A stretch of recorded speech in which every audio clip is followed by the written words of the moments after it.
Hello friends, nature education में आप सभी का स्वागत है। आज प्रैक्टिस टेस्ट है यूपीपीएससी प्री के लिए और खंड शिक्षा अधिकारी के लिए। काफ़ी इंपॉर्टेंट ही हो सकता है। इस टेस्ट में टोटल 20% शामिल रहेंगे, सारे ऑब्जेक्टिव रहेंगे। तो चलिए वीडियो शुरू कर लेते हैं। फ्रेंड्स, आज के टेस्ट का पहला क्वेश्चन है, पंचायत के चुनाव कराने हेतु निर्णय किसके द्वारा लिया जाता है। ऑप्शंस है केंद्र सरकार द्वारा, जिला न्यायाधीश द्वारा, सी राज्य सरकार द्वारा या फिर डी चुनाव आयोग द्वारा। हर क्वेश्चन को पढ़ने के बाद हम थोड़ा सा पॉज लेंगे जिससे कि आप क्वेश्चन को आराम से अटेम्प्ट कर पाएँ। तो पहला क्वेश्चन पंचायत चुनाव के बारे में, इसका निर्णय किसके द्वारा लिया जाता है। तो फ्रेंड्स, ये लिया जाता है राज्य सरकार के द्वारा। ऑप्शन सी इसका सही जवाब हो जाएगा। आगे चलते हैं। क्वेश्चन नंबर 2 है, न्यायमूर्ति यूसी बनर्जी आयोग का गठन क्यों किया गया था। ऑप्शंस हैं वर्ष 2002 के गोधरा घटना की जांच के लिए, ऑप्शन बी है सिख दंगों की जांच के लिए, सी है उपरोक्त दोनों के लिए या फिर डी इनमें से कोई नहीं। तो क्वेश्चन अटेम्प्ट करिए। फ्रेंड्स, न्यायमूर्ति यूसी बनर्जी आयोग का गठन किया गया था जो 2002 में गुजरात में गोधरा कांड हुआ था उसकी जांच के लिए। ऑप्शन ए इसका एकदम सही हो जाएगा जवाब। आगे चलते हैं। थर्ड क्वेश्चन है, आर्थिक नियोजन किस सूची का विषय है। ऑप्शन है राज्य सूची, केंद्र सूची, समवर्ती सूची या फिर अपशिष्ट विषय है। तो अटेम्प्ट करिए। फ्रेंड, जो आर्थिक नियोजन है वो समवर्ती सूची का विषय है। ऑप्शन सी इसका सही जवाब हो जाएगा। आगे चलते हैं। क्वेश्चन नंबर 5 है, भारतीय संविधान के मौलिक अधिकारों के अंतर्गत इनमें से क्या सम्मिलित नहीं है।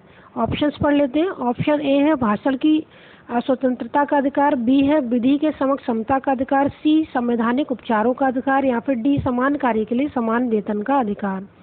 तो फ्रेंड्स, अटेम्प्ट करिए। आप सभी को पता होगा आर्टिकल 12 से लेकर 35 तक मौलिक अधिकार दिए हुए हैं भाग 3 में। तो उसमें भाषण का अधिकार 19 में दे रखा है, विधि के समक्ष समता का अधिकार 14 में दे रखा है, संवैधानिक उपचारों का अधिकार भी 32 में दे रखा है। लेकिन जो समान कार्य के लिए समान वेतन का अधिकार है वो नीति निर्देशक तत्व के अंतर्गत आता है, ये मूल अधिकार नहीं है। तो ऑप्शन डी इसका सही जवाब हो जाएगा। आगे चलते हैं। अगला क्वेश्चन है, राष्ट्रीय कृषि और ग्रामीण विकास बैंक यानी कि नाबार्ड की स्थापना किस पंचवर्षीय योजना की अवधि में की गई थी। ऑप्शंस है पहली पंचवर्षीय योजना, छठी पंचवर्षीय योजना, ऑप्शन सी है 5वीं पंचवर्षीय योजना या फिर ऑप्शन डी चौथी पंचवर्षीय योजना। तो अटेम्प्ट करिए। फ्रेंड, जो नाबार्ड है उसकी स्थापना की गई थी छठी पंचवर्षीय योजना की अवधि में। ऑप्शन बी इसका सही जवाब हो जाएगा। शिवरमन कमेटी, जो हमने कल भी क्वेश्चन डिस्कस किया था, शिवरमन कमेटी इससे संबंधित है। आगे चलते हैं। अगला क्वेश्चन है क्वेश्चन नंबर 7, जनपद की, इसमें लिखना भूल गए हैं एक्चुअली, इसमें पूछा गया है अंग किस जनपद की राजधानी क्या थी। तो ऑप्शन है ए चंपा, बी राजगृह, सी मथुरा या फिर डी अहिछत्र। तो फ्रेंड्स, इसका सही जवाब हो जाएगा ए चंपा। चंपा की राजधानी थी अंग। चलिए आगे चलते हैं। इस क्वेश्चन को जब पीडीएफ बनाई जाएगी तो इसको ठीक कर लिया जाएगा या फिर इसको यहीं पर ठीक कर देते हैं। तो जो अंग है उसकी राजधानी चंपा है। चलिए आगे चलते हैं। अगला क्वेश्चन है, नालंदा विश्वविद्यालय को किसने ध्वस्त किया था। ऑप्शन है बख्तियार खिलजी, बी महमूद गजनवी, सी मोहम्मद गौरी और डी मोहम्मद बिन तुगलक। तो अटेम्प्ट करिए। फ्रेंड्स, जो नालंदा विश्वविद्यालय पर आक्रमण करके उसको ध्वस्त कर दिया था वो थे बख्तियार खिलजी। ऑप्शन ए बख्तियार खिलजी ने ये कांड किया था, नालंदा विश्वविद्यालय को ध्वस्त किया था। ऑप्शन ए इसका सही हो जाएगा। आगे चलते हैं। क्वेश्चन नंबर 9 है, all India trade union Congress का प्रथम अध्यक्ष कौन थे। ऑप्शन है लाला लाजपत राय, बीबी गिरी, जवाहरलाल नेहरू या फिर कोई नहीं। तो अटेम्प्ट करिए। फ्रेंड, जो all India trade union Congress के प्रथम अध्यक्ष थे वो थे लाला लाजपत राय। इसमें एक ट्रिक भी आप यूज़ कर सकते हैं। जो ट्रेड है उसको हम लोग बिजनेस से रिलेट करते हैं। ट्रेड मतलब बिजनेस, व्यापार, और यहाँ पर लाला भी लिखा हुआ है तो आप सभी जानते हैं कि लाला मतलब बनिए, और बनिए जो व्यापार से संबंधित होते हैं। तो इस ट्रिक से भी आप याद रख सकते हैं, अदरवाइज आप सिंपली भी याद रख सकते हैं कि all India trade union Congress के प्रथम अध्यक्ष लाला लाजपत राय थे। ऑप्शन ए इसका सही हो जाएगा। आगे चलते हैं। अगला क्वेश्चन है, अवध में 1857 या 1857 की जो क्रांति हुई थी या विद्रोह हुआ था उसका नेतृत्व किसने किया था? ऑप्शंस हैं ए कुंवर सिंह, बी नाना साहेब, सी तात्या टोपे और डी है बेगम हजरत महल।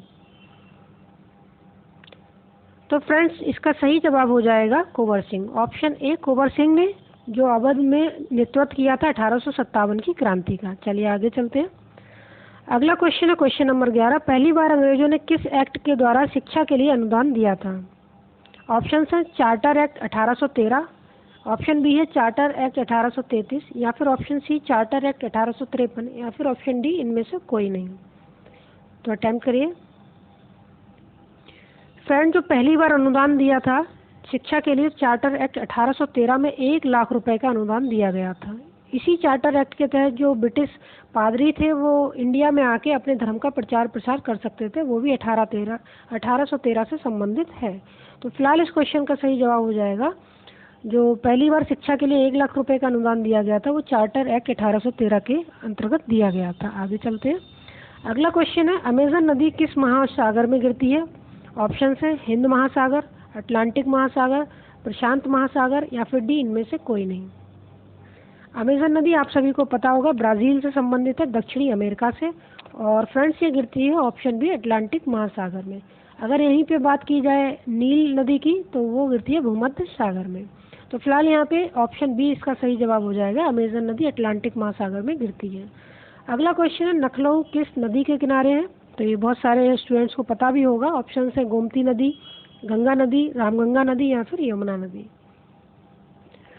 तो फ्रेंड जो लखनऊ है वो गोमती नदी के किनारे है और एक फैक्ट इसमें आप याद रख सकते हैं कि एकमात्र मैदानी इलाके से निकलने वाली नदी है, ये पीलीभीत से निकलती है और पीलीभीत एक मैदानी इलाका है। यहाँ से निकलने वाली, यहाँ से नहीं मतलब मैदानी इलाके से निकलने वाली एकमात्र भारत की नदी है गोमती नदी। इसी नदी के किनारे लखनऊ स्थित है।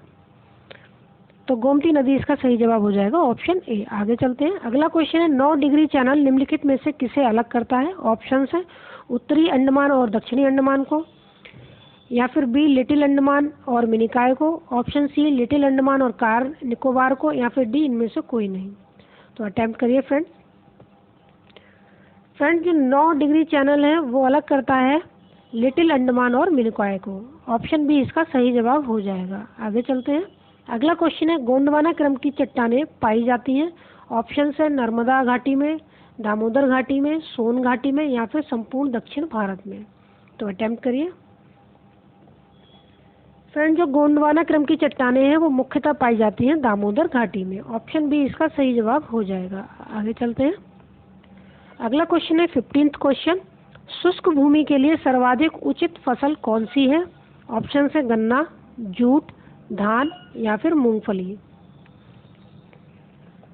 तो फ्रेंड्स आप सभी जानते हैं इनमें से जो गन्ना और धान है इनके लिए तो ज़्यादा पानी की ज़रूरत होती है, ज़्यादा सिंचाई की ज़रूरत होती है। तो शुष्क भूमि के लिए जो इन ऑप्शंस में से सही जवाब हो जाएगा वो हो जाएगा जूट।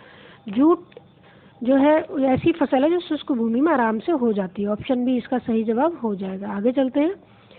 क्वेश्चन नंबर 16 है गुलामों की देखभाल के लिए किसने पृथक विभाग बनाया था? ऑप्शन है फिरोज शाह तुगलक, मोहम्मद बिन तुगलक, गयासुद्दीन बलबन या फिर डी अलाउद्दीन खिलजी। तो फ्रेंड्स गुलामों की देखभाल के लिए जो अलग विभाग बनाया था वो बनाया था फिरोज शाह तुगलक ने। इन्होंने ही नदियों का जाल बिछवाया था फिरोज शाह तुगलक ने और जौनपुर नगर की स्थापना की थी, लेकिन मोहम्मद बिन तुगलक की याद में स्थापना की थी। जो टोपरा का स्तंभ था वो भी दिल्ली कौन लेकर आया था? फिरोज शाह तुगलक। तो फिलहाल ऑप्शन ए इसका सही जवाब हो जाएगा कि गुलामों के लिए देखभाल की पृथक विभाग किसने बनाया था? फिरोज शाह तुगलक ने। आगे चलते हैं। अगला क्वेश्चन है बौद्ध ग्रंथ अगुत्तर निकाय से किसके विषय में जानकारी मिलती है? ऑप्शन है महाजनपद, युद्ध, सामाजिक जीवन या फिर राजनीतिक जीवन। तो फ्रेंड्स इसका सही जवाब हो जाएगा महाजनपद के विषय में जानकारी मिलती है बौद्ध ग्रंथ के अगुत्तर निकाय से। आगे चलते हैं। अगला क्वेश्चन है संयुक्त राष्ट्र संघ की सुरक्षा परिषद में निम्नलिखित में से कौन सा स्थायी सदस्य नहीं है? ऑप्शन है जापान, ब्रिटेन, चीन या फिर फ्रांस। तो आप सभी को पता होगा 5 स्थायी सदस्य हैं जिसमें से जापान नहीं है। ऑप्शन ए सही हो जाएगा। ब्रिटेन, चीन, फ्रांस, यूएसए ये सब इसके स्थायी सदस्य हैं, जापान नहीं है। आगे चलते हैं। अगला क्वेश्चन है किस आयोग के अध्यक्ष को केंद्रीय कैबिनेट मंत्री का दर्जा प्राप्त होता है? ऑप्शन है राष्ट्रीय अनुसूचित जाति आयोग, ऑप्शन बी है राष्ट्रीय मानव अधिकार आयोग, ऑप्शन सी है राष्ट्रीय महिला आयोग या फिर डी उपरोक्त में से कोई नहीं। तो अटेम्प्ट करिए। फ्रेंड्स, जो केंद्रीय कैबिनेट मंत्री का दर्जा प्राप्त होता है वो प्राप्त होता है राष्ट्रीय अनुसूचित जाति आयोग के अध्यक्ष को। ये संवैधानिक निकाय है। ऑप्शन ए इसका सही हो जाएगा। अगला क्वेश्चन है सर्व कर किससे संबंधित है? कर मतलब टैक्स।